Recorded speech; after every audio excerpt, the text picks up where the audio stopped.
SER Podcast.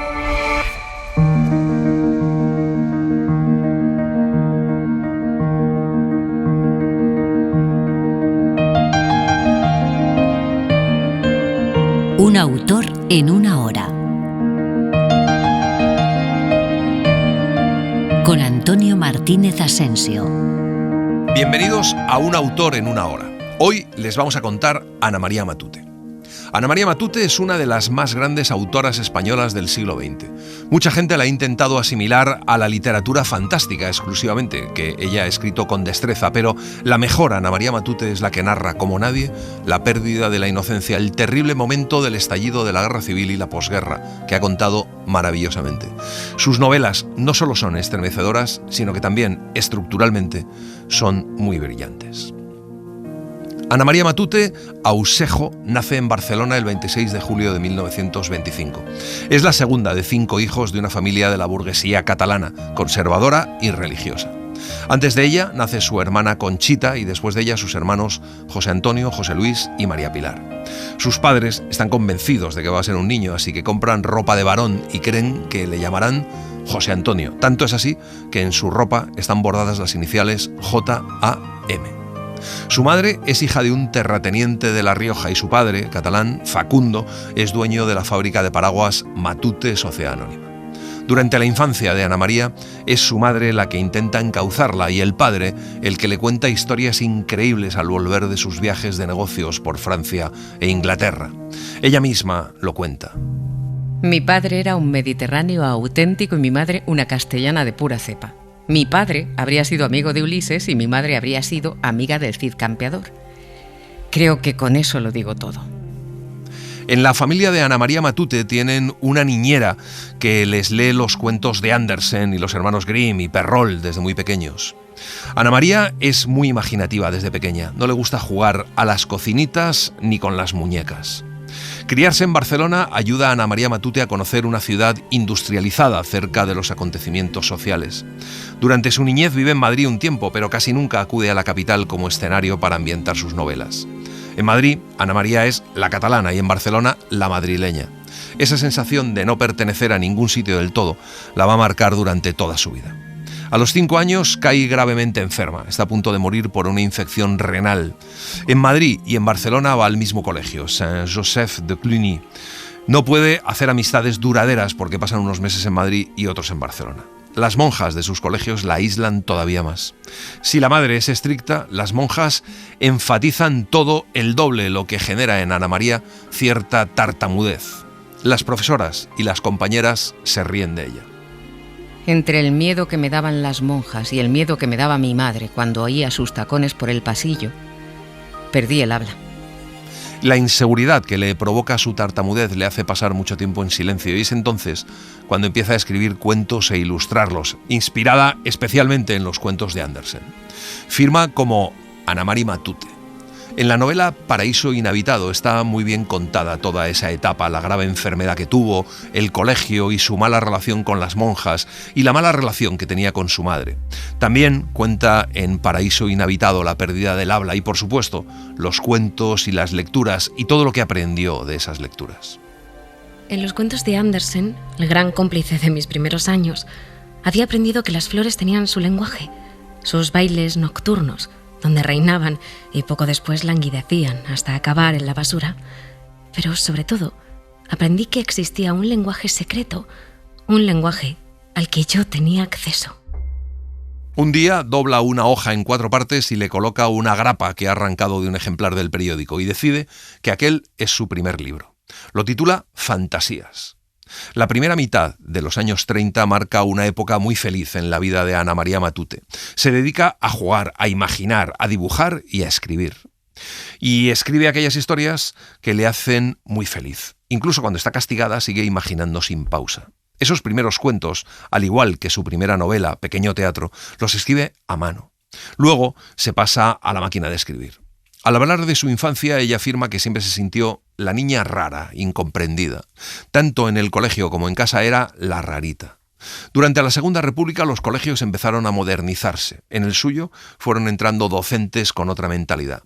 Así lo cuenta en Paraíso Inhabitado. Cuenta el cambio que sufrió su colegio.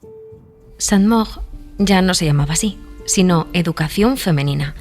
Pero la verdadera sorpresa vino cuando reencontré a las monjas, madames, despojadas de sus hábitos. Ahora vestían largas faldas, jerseys o blusas muy altos de cuello. Y por primera vez vi sus cabellos. La mayoría los llevaban recogidos en moñitos. Estaban muy raras, pensé, acaso un poco ridículas. Las que anteriormente me habían parecido guapas, y alguna lo era, parecían ahora, si no feas, estropeadas. Ana María Matute conoce en el colegio a María Jesús Castilla, profesora de literatura y de dibujo, que tiene muy buena influencia en la vida de Ana María. La ayuda a ganar confianza en sí misma y logra que las compañeras dejen de reírse de ella. Además, le descubre la poesía de Alberti, Lorca o Gabriela Mistral. Con el estallido de la Guerra Civil, María Jesús Castilla tiene que exiliarse. A los 8 años, por recomendación médica, Ana María pasa un año completo en el pueblo de sus abuelos por una dolencia pulmonar, en Mansilla de la Sierra, una pequeña localidad de La Rioja. En los años de la infancia toman cuerpo dos de los temas que estarán presentes en toda su obra: el desarraigo, como consecuencia de las constantes idas y venidas de Madrid y Barcelona, y el descubrimiento de la naturaleza. Todo eso gracias a su estancia en Mansilla, donde descubre otra realidad social muy diferente a la suya, la de un mundo donde hay hambre, pobreza. Cuando estalla la Guerra Civil, Ana María Matute tiene 11 años. La violencia, la miseria y la angustia marcan fuertemente su personalidad, y eso se refleja en gran parte de su obra. En plena guerra nace la revista Civil, que Ana María Matute escribe e ilustra todos los meses. Después de la guerra, se cambia de colegio a uno privado, el Nelly School, donde está desde los 13 a los 15 años. Era un colegio pijo, pijísimo. Yo era la artista de clase. Me pasaba el rato dibujando y pintando. En 1941, Ana María Matute abandona los estudios y se dedica a escribir. A la vez que va a clases de música y pintura, eso sí, que también abandonará luego para centrarse únicamente en la escritura. Escribe su primera novela a los 17 años, en 1943, Pequeño Teatro, y lo hace durante un verano en Zumaya, junto a Anastasia, la niñera de su infancia. Al director de la editorial Destino, Ignacio Agustí, le encanta y compra los derechos, pero la novela no ve la luz hasta años después, cuando en 1954 gana el Premio Planeta con ella. Es una novela en la que se notan los años que tiene la autora, pero que contiene ya la esencia de lo que luego será su obra. Es una novela emocionante y mágica. Les vamos a contar el arranque de Pequeño Teatro. Oiquisa era una pequeña población pesquera con callejuelas azules, casi superpuestas y unidas por multitud de escalerillas de piedra. Parecían colgadas unas sobre otras, porque Oiquisa había sido construida en una pendiente hacia el mar. Una sola calle, ancha, llana, atraviesa el poblado y recibe el pomposo nombre de Cale Nagusia, porque en ella se elevan orgullosas las casas importantes de la localidad, y lo remata un viejo faro en ruinas cuya silueta se recorta melancólicamente sobre el color del mar. Allí, en aquel muelle, nació Hilaire Auriac. Hilaire Auriac quiere decir pelos caídos, y ningún otro nombre le hubiera sentado mejor. Era un muchachito menudo, con un mechón de cabello negro y rebelde, como la crin de un potro que se alborotaba sobre la frente. Hilaire Auriac está siempre muy sucio, con escamas relucientes pegadas a la piel y a la ropa, pero tiene los ojos azules como el mar que duerme. Hilaire Auriac vive en todos los rincones de Oiquisa y en ninguno. San Telmo, el viejo barrio de pescadores, era su lugar preferido. Allí vive su viejo amigo, su anciano y único amigo. Allí está la campana de la iglesia, que ejerce un gran influjo sobre él. También suele vagar por el puerto. Su figura desgarbada, sus pies heridos por el frío y los despojos afilados del muelle eran familiares a los pescadores. Cuando podía, ayudaba a descargar los buques, enrolándose como un menudo eslabón lleno de orín en la cadena de hombres que recibían su salario.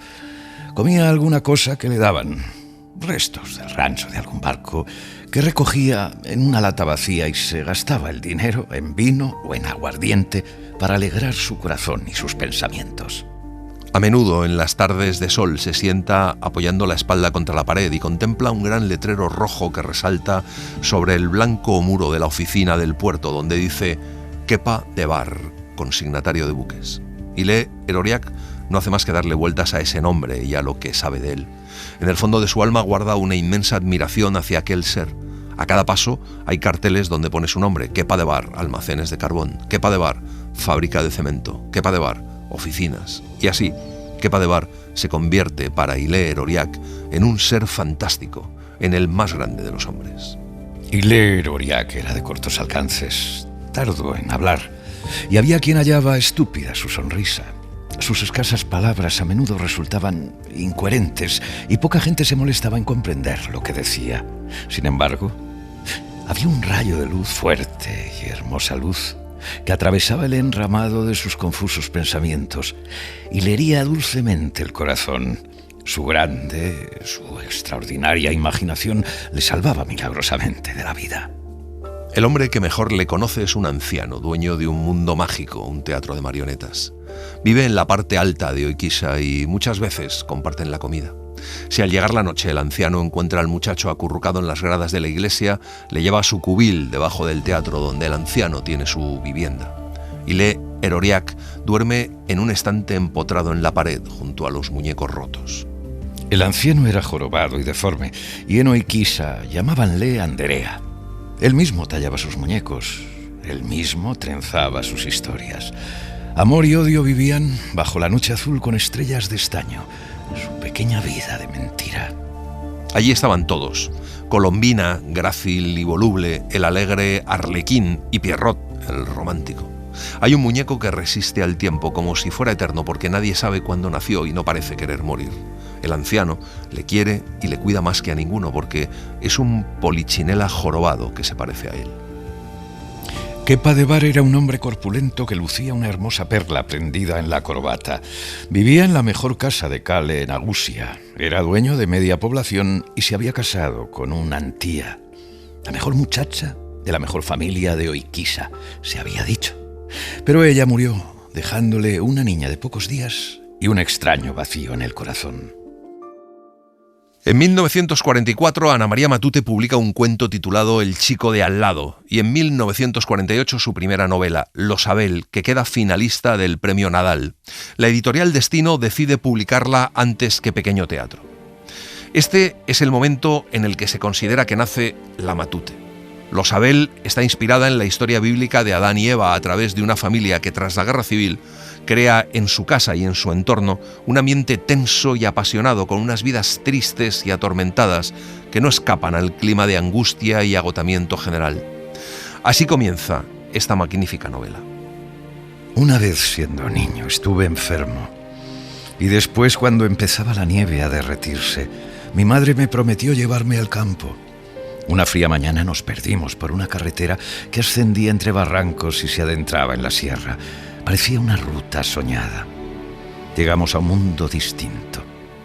O eso creí de aquel valle, de aquella aldea terrosa entre montañas. Y vivimos aquel tiempo en una casa que parecía desmoronarse. Y para subir la escalera, oscura, retorcida, chillona, necesitaba apoyarme con las dos manos abiertas sobre los muros. Arriba había una luz cautivadora que mi anhelo infantil deseaba cuanto antes alcanzar. Recuerdo el olor a heno y estiércol, las vacas negras y pavorosas, las crines amarillentas del caballo y el aliento espeso del establo entero. Recuerdo a una mujer oscura que daba de comer a las gallinas, llamándolas con un grito breve, apoyada en la puerta de madera. Los granos querían esconderse en los surcos de su mano sucia. Y recuerdo allá afuera, bajo el sol, a la orilla de la acequia, a un niño medio desnudo golpeando con una piedra una lata vacía. En 1949, Ana María Matute presenta Luciérnagas al Premio Nadal. Queda finalista, pero la novela es prohibida por la censura y queda inédita hasta que en 1955 se publica reescrita según los dictados de la censura con el título En esta tierra. Solo en 1993, y tras una cuidada y extensa revisión de Ana María Matute, reaparece en la versión primitiva y con su título original, Luciérnagas. Es una novela brutal, con unos personajes de una profundidad asombrosa que cuenta como pocas la guerra civil en Barcelona y sobre todo cuenta cómo una familia normal de clase media se ve destruida por la guerra. Los protagonistas son un grupo de niños que tratan de sobrevivir en la ciudad trapicheando. Es una novela muy triste, desasosegante, pero a la vez extrañamente hermosa y muy emocionante. Este es el comienzo de la novela. A los 16 años salió de Saint Paul creyéndose el centro del mundo. Pero el mundo resultó distinto a todo lo que ella aprendió a temer o amar. Se llama Soledad, pero nunca nadie la llamó así. La llaman Sol. Entró en el colegio en octubre de 1927, con 6 años. Es muy tímida y le da vergüenza decir en voz alta la lección. Su hermano, al que ve durante las vacaciones, es un niño rubio, limpio. Se llama Eduardo, solamente tiene 1 año menos que ella. Su hermano es más guapo que ella porque se parece a su madre. Sol termina su educación en Saint Paul el 15 de junio de 1936, con 15 años. Aún así, al cabo de aquellos 9 años sigue sintiéndose insatisfecha, curiosa. En aquel tiempo hay muchas cosas que le despiertan interés, pero no encuentra respuesta a sus preguntas, ni para el amor ni para el odio. Su padre se llamaba Luis Roda y en aquella época contaría algo más de 40 años.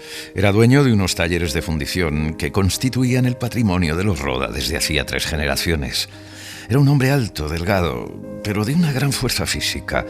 Sol lo recordaba ágil, sanguíneo y violento, con la piel de un moreno cobrizo. Le parecía un ser contundente y tozudo. Recordaba su risa sana, fuerte, el olor a loción y tabaco que emanaba. Sol le pregunta muchas cosas, pero su padre nunca la toma en serio. La coge con su mano grande y morena por el cuello, levanta su cara hasta él y le dice que tiene los mismos ojos que él, pero que ella es una princesa. Y que cuando cumpla 18 años le comprará un vestido de estrellas y le dará un baile en su honor. Pero el futuro por ahora pertenece a Eduardo. El hermano de Sol es ya un muchacho serio y callado, frío. Estudian los jesuitas. Inútilmente, durante las vacaciones, Sol intenta acercarse a él, pero hay algo impalpable, como una helada cortina que lo separa. Eduardo es huraño, no demuestra un interés excesivo más que por los caballos. La madre de Sol es rubia, hermosa, respira serenidad, se llama Elena, viste impecablemente y es dulce, alta, armoniosa. Pero Sol descubre un día que no es muy inteligente. Quizá no puedo ser tan buena como mi madre, se repetía, llena de zozobra. Pero en el colegio, en casa, estaba prohibido pensar, bajo peligro de caer en el pecado, y entró en una extraña zona de miedo, donde Dios se había convertido en un ser implacable, cruel. Aprendió profundamente a tener miedo de Dios. Pasan el verano con la abuela, pero poco después vuelven a Barcelona. Así, con 16 años, inquietos, ignorantes y un extraño acordeón de libros mal atados, en el que parecía empaquetar toda su infancia, hojeando pensativamente su cuaderno escolar, le sorprendió el estallido de la guerra. A mediados de agosto, un calor húmedo, pegajoso, invade el aire. Sol permanece tendida en su habitación con las manos cruzadas bajo la nuca. La ventana, como todas las de casa, está abierta de par en par en cumplimiento de una orden de la Comisaría de Orden Público para impedir que se dispare desde dentro. Cortante, brusco, de vez en cuando llega el redoble de alguna ametralladora, como el rebote de un juguete siniestro. Los primeros días la sumen en un estado de apatía, de desconcierto, en el que ni siquiera el miedo puede tomar forma. Contempla las caras lívidas de sus padres, la honda tristeza de la vieja María. Su padre ya no es dueño de nada. ¿Por qué se mataban los hombres en la calle? ¿Por qué su padre, que siempre fue bueno y honrado, se escondía como un criminal? Él, a quien siempre creyó admirado y respetado. Una gran realidad se hacía palpable y crecía ante sus ojos. Unos hombres estorbaban a otros. Había mujeres desgreñadas, famélicas, que gritaban rabiosas, y niños con las cabezas llenas de costras súbitamente hermanados, formando de la noche a la mañana una monstruosa y enorme familia, agobiante, obsesiva. Sol sabe que el solar de al lado amanece lleno de cadáveres, que hay charcas viscosas en algunas calles, manchas temblorosas de sangre, y es frecuente, casi cotidiana, la noticia de algún amigo muerto o huido. Desde hace 2 días su padre permanece totalmente oculto, nervioso. Fuma un pitillo tras otro en su habitación. Tiene miedo. Sol empuja la puerta de su habitación y entra sin llamar. Le encoge el corazón la boca de su padre, aquellos labios duros con un temblor contenido apretando el cigarrillo. Sol se acerca y apoya la cabeza en su brazo. Nota el olor de su cuerpo, su calor.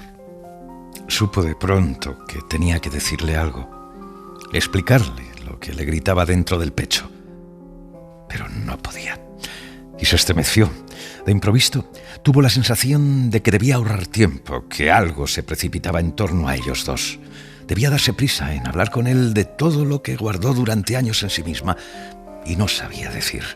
Aquella misma noche, poco después de acostarse, llegan unos hombres en su busca. Su padre lleva puesto su pijama y no le dejan vestirse. Dice que volverá pronto. Se calza rápidamente las zapatillas y se echa encima un batín. Los hombres dicen que es para interrogarle y repiten que volverá pronto. Sol se da cuenta de que algo se rompe definitivamente. Elena, la madre, de pronto se abraza a su marido y nadie dice nada. Entonces, Sol notó violentamente cuánto amaba a su padre, más aún que a sus propias manos, que a su propia voz. No se atrevía a gritarle a su madre: «No le dejes ir, no permitas que se vaya». «No volverá, no le dejes ir. Es papá, es el que compraba las bicicletas, el que tenía los ojos de niño. No le dejes ir». Confusamente, Sol cree oír que Elena dice algo, suplica algo con voz débil. Eduardo, a su lado, pálido, tiene los ojos muy abiertos. Tampoco dice nada. Los hombres abren la puerta de la calle y salen. De pronto Sol se precipita hacia su padre y va a besarle la mano. Una mano de venas hinchadas. La nota mojada, fría, y le deja en los labios un gusto salado que no pudo jamás olvidar. Alguien encontró y reconoció en la cuneta de la rabasada a Luis Roda, de madrugada, muerto a balazos y con las zapatillas perdidas. En noviembre de 1952, Ana María Matute se casa con el escritor Ramón Eugenio de Goicoechea. Ese mismo año se publica Fiesta al Noroeste, obra por la que obtiene el premio Café Gijón. En esta novela corta se dan algunos de los mayores aciertos constructivos de Ana María Matute y aparecen los temas casi obsesivos de sus novelas: la infancia siempre mal recuperada, la muerte, el anhelo frustrado de huida, el amor y el odio. Cuenta la historia de Dingo, el titiritero, que se dirige hacia el lugar del que huyó hace años, Artami la Baja, una aldea mísera de un rocoso valle. Es la noche de carnaval y llueve en el hondo valle de gentes que no conocen otra fiesta que la del noroeste. El carro del titiritero ha pasado por accidente sobre el cuerpo de un niño, así que Dingo acude al que es el amo del pueblo, Juan Medinao, quien iniciará un implacable recorrido por la memoria. Este es el arranque de la novela. El látigo de Dingo hablaba seco como un relámpago negro. Estaba lloviendo desde el amanecer y eran ya cerca de las 6 de la tarde, 3 días antes del miércoles de ceniza. El agua empapaba las crines del viejo caballo y el carro del titiritero rumoreaba sus 11.000 ruidos quemados. Sonrisas de caretas y pelucas, bostezos de perros sabios y largos, muy largos, lamentos sin voz. Dingo va en el pescante. Dentro del carro pintado a 7 colores yacen el viejo baúl de los disfraces, el hermano mudo que toca el tambor y los 3 perros amaestrados, todos dormidos bajo el repique del agua. Acaban de asomarse a la comarca de Artámila, en pleno carnaval, sobre la tierra indefensa. Artámila consta de 3 aldeas distantes y hoscas una a la otra: la Artámila Alta, la Baja y la Central. En esta última, llamada también la Grande, están emplazados el ayuntamiento y la parroquia. De la Artámila Baja, la más mísera, ha huido Dingo cuando aún era chaval, tras una troupe de saltimbanquis. Dingo se llamaba Domingo. Había nacido en domingo y pretendía hacer de su vida una continuada fiesta. Ahora, al cabo de los años o de las horas, ¿quién podría distinguirlo? Su propio carro de comediante se detuvo precisamente al borde de la empinada loma, sobre aquel ancho camino que, como un sino irreparable, descendía hasta la primera de las 3 aldeas. Dingo ve de nuevo el valle después de tanto tiempo, hondo, enmarcado por rocas de color pardo con sus casuchas medio borradas por los sucios dedos del hambre. Allí están de nuevo los bosques de robles en las laderas, los chopos orgullosos afilándose, verdes. En el pescante de su carro parado, Dingo se queda quieto con el brazo levantado en un gesto de azote. Tiene las pupilas separadas como si anduviera por el mundo con los ojos en las sienes para no ver la vida de frente. En los bordes de su capucha impermeable, en los ejes de las ruedas, las gotas de lluvia tintinean chispazos helados. Dingo escupe y fustiga al caballo. Oyó entonces gemir al carro entero, una a una, en todas sus maderas. Se había precipitado vertiente abajo, con un gran deseo de atravesar Artámila, de atravesarla toda entera como una espada de desprecio y viejos agravios a su pesar no olvidados. Huir de allí, trepar de nuevo hasta la cumbre de enfrente, al otro lado del valle, y dejar atrás para siempre la roja charca de la aldea debajo de sus lluvias, de sus cielos implacables. Las ruedas gritan rojas de barro, cada una chillando en sus remiendos de un modo diferente, con una queja diferente como cualquier pareja humana. Los perros empiezan a ladrar, cayendo amontonados allí dentro del carro, y por un momento Dingo se complace en imaginar la sonrisa de las caretas perdiendo su rigidez bajo las pelucas. Un relámpago vuelve blanca la tierra. Es preciso pasar deprisa por allí, donde la gente no está para dramas en verso.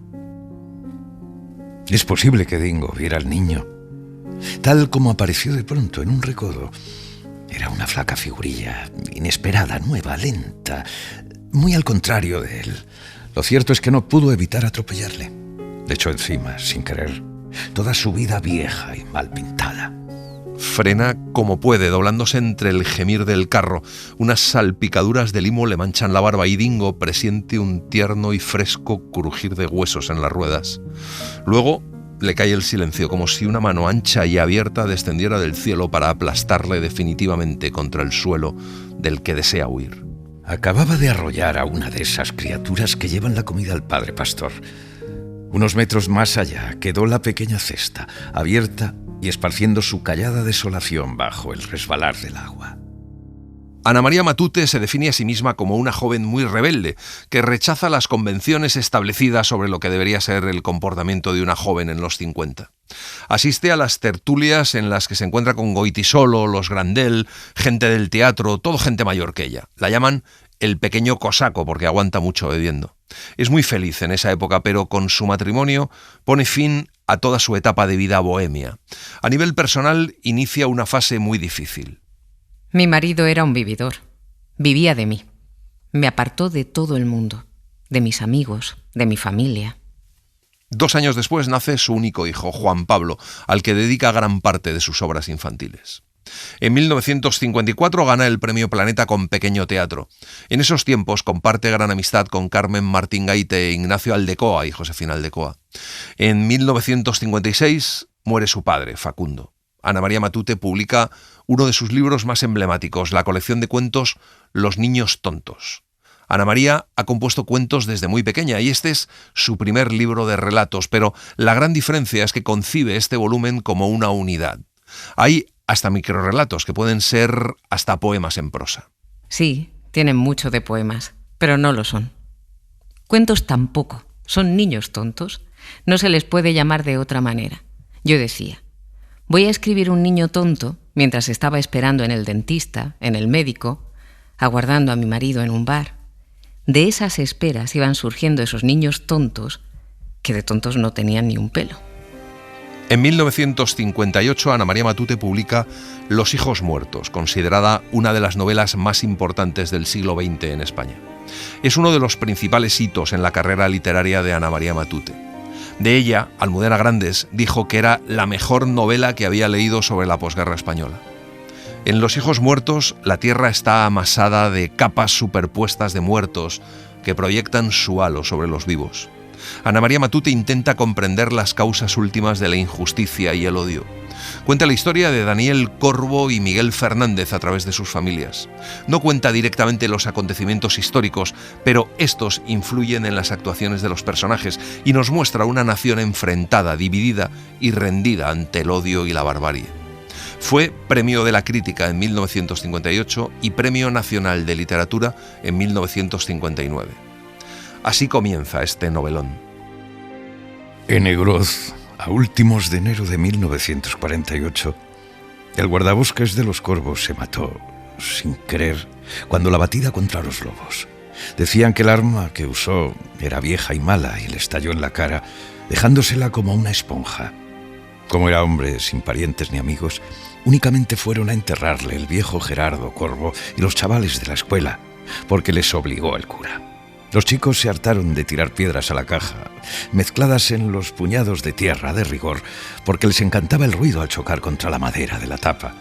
Claro que a él, el guardabosques, le daba ya igual cualquier cosa, buena o mala que fuese. Solo Gerardo, la mirada opaca, el cuello torcido en sus raídas galas de los días solemnes, le envidiaba su suerte entre las cruces mohosas y la tierra grasa aglutinada del cementerio.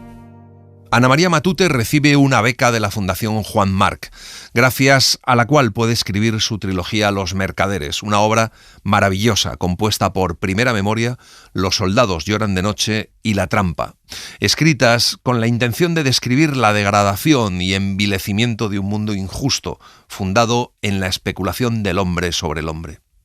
En 1959 obtiene el Premio Nadal por Primera Memoria. Esta primera novela es la memoria de Matia, una adolescente que pasa el verano en casa de su abuela en una isla cuando comienza la guerra civil. Habla de cómo se siente esa niña, habla del exilio interior, de cómo descubre los rencores y las hostilidades mientras la adolescencia se abre a la poesía de la vida. El descubrimiento del amor, un amor muy puro por Manuel, el hijo de un hombre al que han asesinado los falangistas. Habla del dolor, de la traición, de la pérdida de la inocencia. Es una novela bellísima y durísima. Les queremos contar la primera escena de Primera Memoria. Mi abuela tenía el pelo blanco, en una ola encrespada sobre la frente que le daba cierto aire colérico. Llevaba casi siempre un bastoncillo de bambú con puño de oro que no le hacía ninguna falta, porque era firme como un caballo. Repasando antiguas fotografías, creo descubrir en aquella cara espesa, maciza y blanca, en aquellos ojos grises bordeados por un círculo ahumado, un resplandor de Borja y aún de mí. Supongo que Borja heredó su gallardía, su falta absoluta de piedad. Yo, tal vez, esta gran tristeza. Las manos de la abuela de Matia son huesudas y de nudillos salientes, salpicadas de manchas color café. En el índice y anular de la derecha le bailan dos enormes brillantes sucios. Después de las comidas, la abuela arrastra su mecedora hasta la ventana de su gabinete y desde allí, con sus viejos prismáticos, escudriña las casas blancas del declive o acecha el mar por donde no pasa ningún barco, por donde no aparece ningún rastro de aquel horror que oyen de labios de Antonia, el ama de llaves. Dicen que en el otro lado están matando familias enteras, que fusilan a los frailes y les sacan los ojos, y que a otros los echan en una balsa de aceite hirviendo. Dios tenga piedad de ellos. La guerra ha empezado hace mes y medio apenas, y Matia, su primo Borja, la tía Emilia, madre de Borja, y la abuela están en un rincón de la isla, empapados de calor, aburrimiento y soledad, ansiosos de unas noticias que no acaban de ser decisivas, en el perdido punto en el mundo que es la casa de la abuela. A menudo oyen decir a la abuela que está arruinada. Borja tenía 15 años y yo 14, y estábamos allí a la fuerza. Nos aburríamos y nos exasperábamos a partes iguales en medio de la calma aceitosa de la hipócrita paz de la isla. El matrimonio de Ana María Matute y Ramón Eugenio de Goicoechea va mal y el dinero que ella gana se convierte en el único sustento de la familia. Ana María no tiene acceso a su cuenta bancaria por ser mujer. En 1962 muere su madre, María Ausejo, y la familia se muda a Mallorca, donde pasan dificultades económicas. En Portopí viven en un apartamento de alquiler que está edificado junto al mar. Ana María Matute cuenta que una tarde llegó a casa y se encontró con que su marido, al que llamaba el malo, había vendido su máquina de escribir, que era lo que les daba de comer. En ese momento se dio cuenta de que no podía más. El malo se lleva el niño a Barcelona y deja a Ana María en Mallorca, que es acogida por Camilo José Cela y su mujer. Pasa 3 meses en su casa. Se separa de su marido en 1963 y, claro, pierde la custodia de su hijo, puesto que las leyes españolas de la dictadura dan la patria potestad al padre. Todo eso le acarrea una serie de problemas emocionales. Su suegra, la madre de Ramón Eugenio, la ayuda y le lleva al niño de tapadillo los fines de semana. Está 2 años y medio así, acudiendo ante un tribunal de curas que la valoraban si era una mujer como Dios manda. Finalmente consigue que le den la custodia. Casi un año después de separarse, Ana María Matute conoce a Julio Brocard, un empresario francés que se convertirá en su verdadero amor y al que llama el bueno.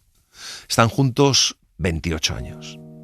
En 1963, Ana María Matute publica Los soldados lloran de noche, la segunda entrega de Los Mercaderes, donde recupera la ambientación y algunos personajes de Primera Memoria. Todo gira, en este caso, alrededor de la desaparición de un misterioso soldado al que llamaban Geza, Alejandro Zarco, un soldado republicano. Así arranca Los soldados lloran de noche.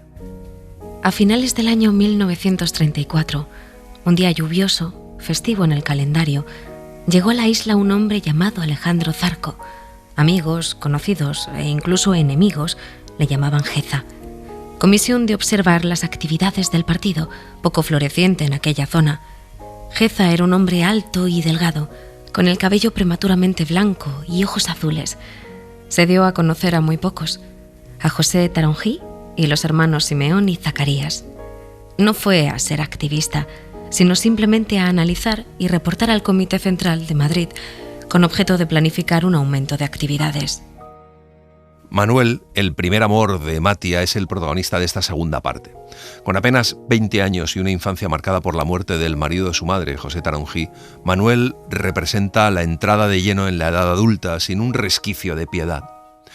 Los soldados lloran de noche es una hermosa metáfora sobre el compromiso vital y sobre la oposición moral entre el bien y el mal. Durante los años 1964 y 1965, Ana María Matute viaja por Estados Unidos dando conferencias en universidades. Trabajé en Indiana, Oklahoma, Virginia, Milwaukee, di conferencias y clases en otros 1000 sitios. Me lo pasé muy bien. Trabajaba entre semana y los sábados y domingos hacíamos excursiones. Acababa de recuperar a mi hijo. Primero me invitó un profesor norteamericano que me dijo: de todos los autores españoles que he leído, la que más me ha gustado eres tú. Nos invitaron a Ignacio Aldecoa y a mí. Después me escogieron para impartir un año de clases. En Estados Unidos estaban todos los exiliados republicanos españoles. Los conocí a todos. En 1965, Ana María Matute viaja a Rumanía, Escandinavia y Bulgaria y en septiembre se traslada con su hijo a Estados Unidos, donde da clase en Bloomington, en la Universidad de Indiana, durante 2 cursos.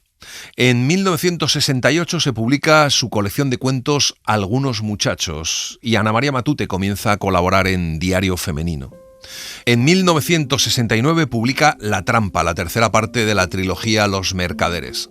Aunque comparte algunos personajes con los otros 2 libros de la trilogía, se trata de una novela autónoma que cuenta los preparativos de una fiesta para celebrar el centenario de la abuela. La trama se articula en torno a los monólogos desasosegados y vibrantes de los 4 protagonistas que se debaten entre los intereses familiares y la afirmación de la propia personalidad, entre el amor y el temor a la soledad, entre el deseo de venganza y la aceptación de la realidad. Es una magnífica novela.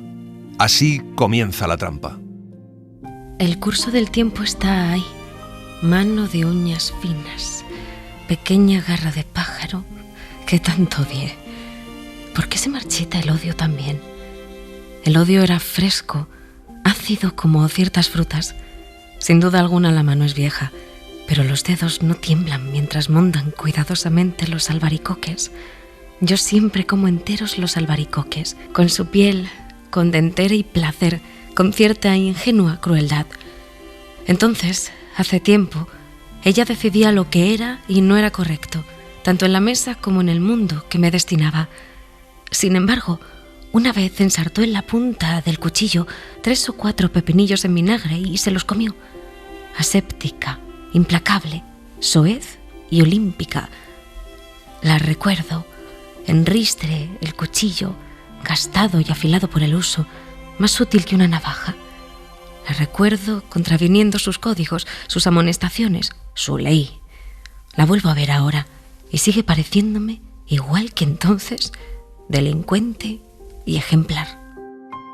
Ana María Matute vuelve a Estados Unidos para dar clases durante un curso más en Norman, Universidad de Oklahoma. Luego se muda a Sitges con Julio Brocart y su hijo Juan Pablo. Viven durante unos años en un precioso dúplex y además tienen un taller de carpintería donde crea joyas preciosas. Es una de las etapas más felices de su vida. En Sitges escribe La torre vigía, que se publica en 1971, primera novela de la trilogía medieval. Está ambientada en una Edad Media mítica, mágica y sensual. Podría ser una especie de libro de caballerías, pero en realidad es una novela de aprendizaje, donde encontramos los temas esenciales de Ana María Matute: el descubrimiento del mundo, el tiempo y sus estragos, la memoria, la nostalgia de la infancia, la insuperable dificultad de la comunicación humana, el odio y el amor, el bien y el mal. Así comienza La torre vigía. Nací en un recodo del Gran Río durante las fiestas de la vendimia. Mi padre, pequeño feudal pobretón y de cortas luces, era casi anciano cuando vine al mundo, por lo que en un principio sospechó de la autenticidad de nuestro parentesco. Durante mis primeros años fui víctima de su despecho, mas día llegó en que mis facciones, al definirse, le devolvieron la imagen de su propia infancia. Si mis hermanos lucían ojos negros y piel cetrina como mi madre, yo aparecía a sus ojos tan rubio como lo fuera él y de ojos tan azules como los suyos. Entonces olvidó el supuesto agravio y permitió que me bautizaran. Poco después de la publicación de La Torre Vigía, Ana María Matute cae en una profunda depresión de la que tarda en recuperarse. Eso hace que su producción literaria se frene durante décadas. Está entre 15 y 18 años sin escribir. En 1976, Ana María Matute es propuesta como candidata española al Premio Nobel de Literatura por Arthur Lundqvist, miembro de la Academia de Suecia, junto a Vicente Alexandre, que es quien lo obtiene. En 1983 se publica su libro infantil Solo un pie descalzo, con el que más tarde consigue el Premio Nacional de Literatura Infantil. En 1990 muere Julio Brocart, el día del cumpleaños de Ana María Matute. La pérdida de su gran amor la sume todavía más en la depresión. De hecho, su hijo, que trabaja por entonces de piloto en Estados Unidos, se muda a España con su mujer, Marisol, para estar cerca de Ana María y ayudarla. Ana María tiene una relación muy bonita con Marisol, su nuera. Para ella, Marisol es como una hija. Por fin, en 1996, publica Olvidado Rey Gudú, lo que supone el retorno de Ana María Matute a la literatura tras 25 años. Es su renacer y un gran éxito.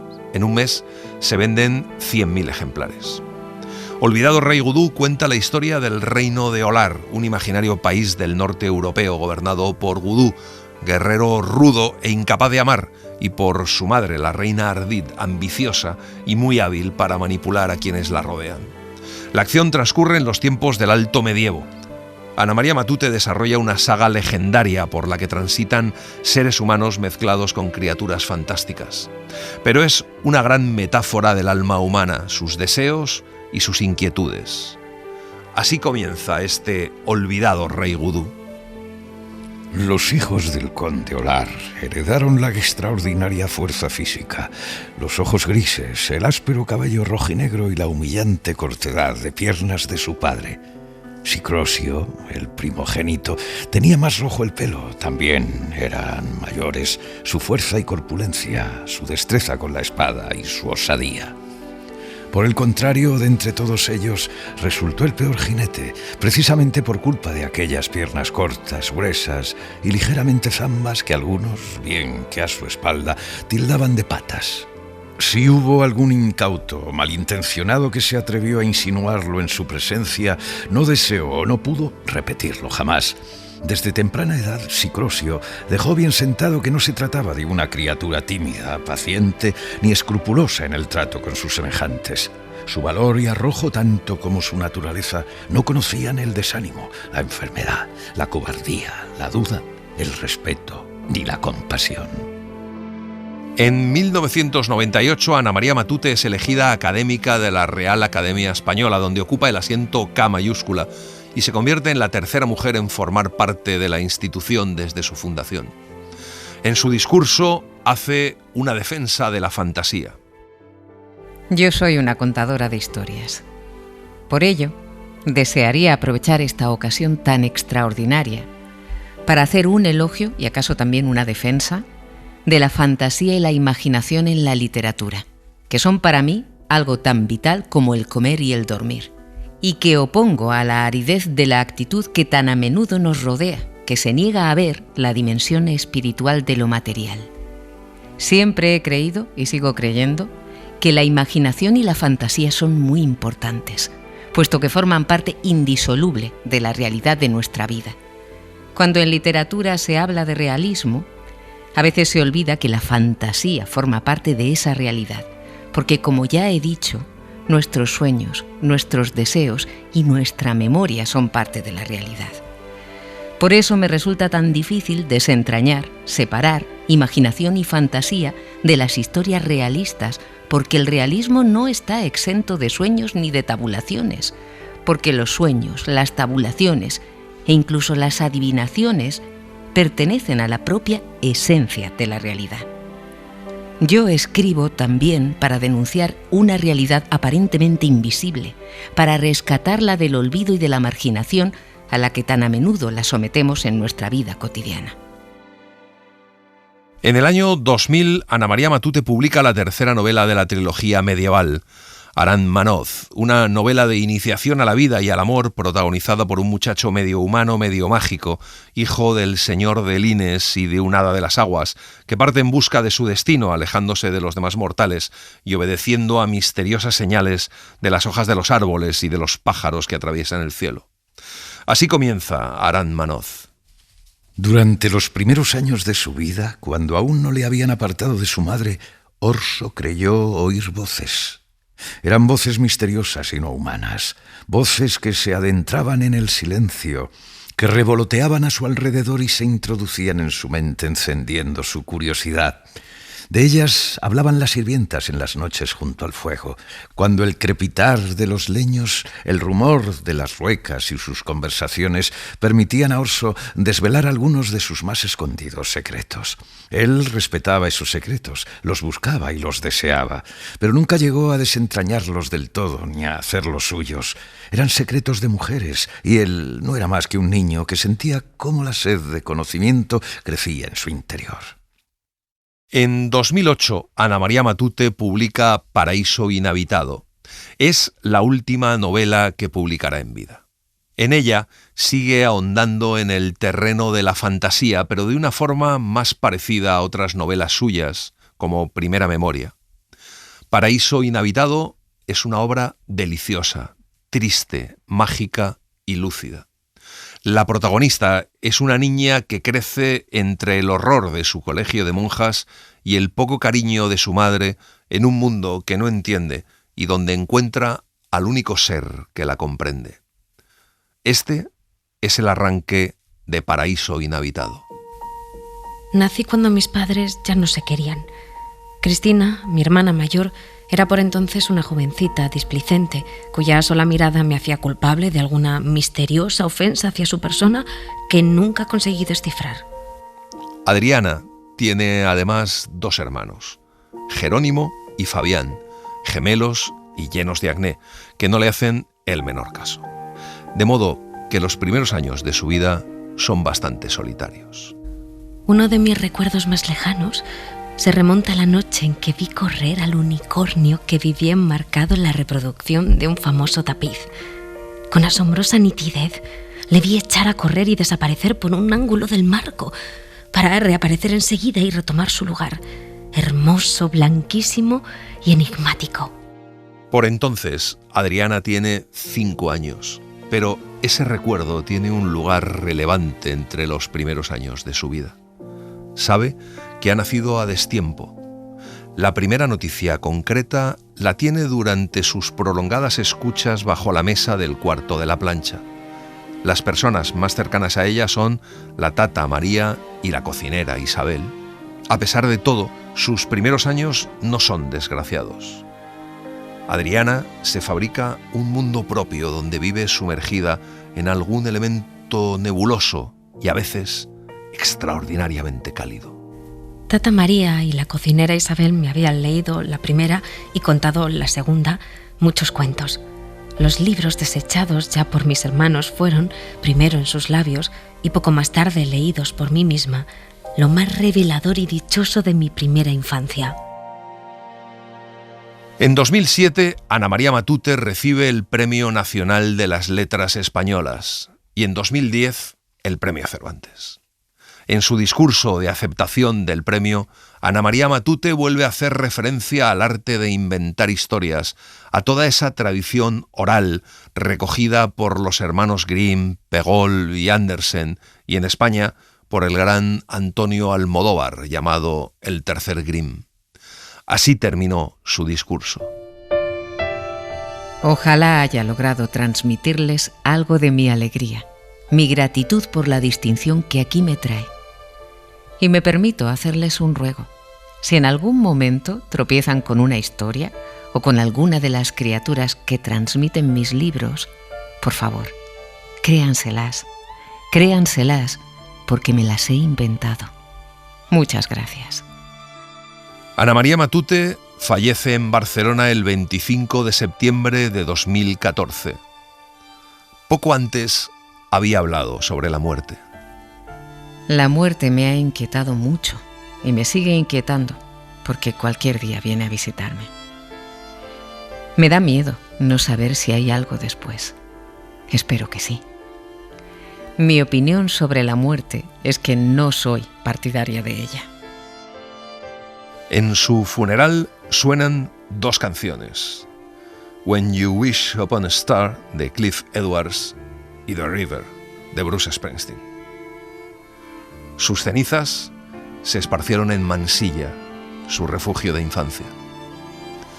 Me gustaría terminar con las últimas líneas de su última novela, Paraíso Inhabitado, en las que Adriana, su protagonista, habla con su tía Eduarda. Volveré a ver al unicornio. Eduarda aplastó el cigarrillo en el cenicero, sacudió con la mano el humo que aún flotaba en una casi invisible nubecilla y dijo: los unicornios nunca vuelven. Y hasta aquí Un autor en una hora que hemos dedicado a Ana María Matute. Hemos utilizado el libro de Ana María Matute de Jorge Cascante, editado por Blackie Books. Gracias por estar ahí y gracias por leer. Un autor en una hora, en la cadena SER. Un programa escrito y dirigido por Antonio Martínez Asensio, con las voces de Charo Soria, Laura Carrero del Tío y Eugenio Barona. Diseño sonoro de Julia García Soto. Edición y montaje de sonido de Pablo Arévalo. Documentación y redes, Laura Martínez Pérez. Para no perderte ningún episodio, síguenos en la aplicación o la web de la SER, Podium Podcast o tu plataforma de audio favorita.